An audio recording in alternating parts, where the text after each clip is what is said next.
everyone, welcome to my channel Miss Classes.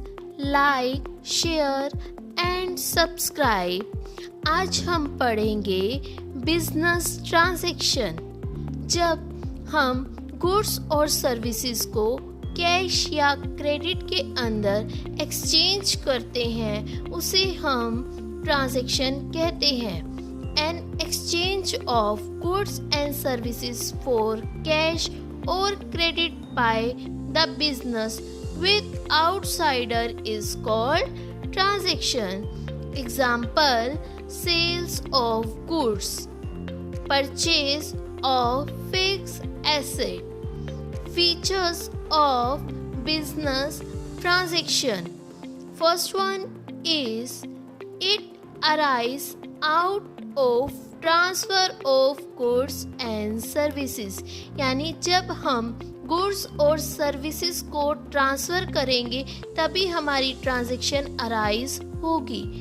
It brings about a change in the financial position, that is asset, liability और capital, यानी आपका asset का increase होना, liability का decrease होना, capital में changes आना। Third one is transaction should be capable of bringing express in terms of money, यानी कि आप उसे क्या कर सकते हो, मनी में एक्सप्रेस कर सकते हो। ट्रांजैक्शन में be classify into two types. First one is external transaction. Second one is internal transaction. External transaction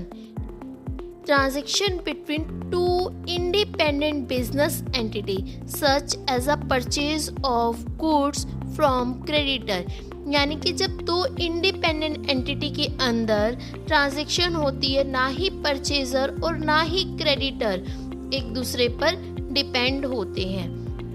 and second is internal transaction that take place within the business entities such as depreciation on fixed asset, यानी कि ऐसी transaction जो business के अंदर होती हैं उसके ऊपर बाहर का कोई भी इफेक्ट नहीं पड़ता। हम जो मशीनरीज वगैरह लेकर आते हैं उनकी वैल्यूज़ के अंदर जब कोई डिक्रीज हो रहा होता है, हम फर्नीचर लाए हैं उसकी वैल्यू के डाउन होना, वो सब हमारा क्या कहलाता है, इंटरनल ट्रांजैक्शन कहलाता है।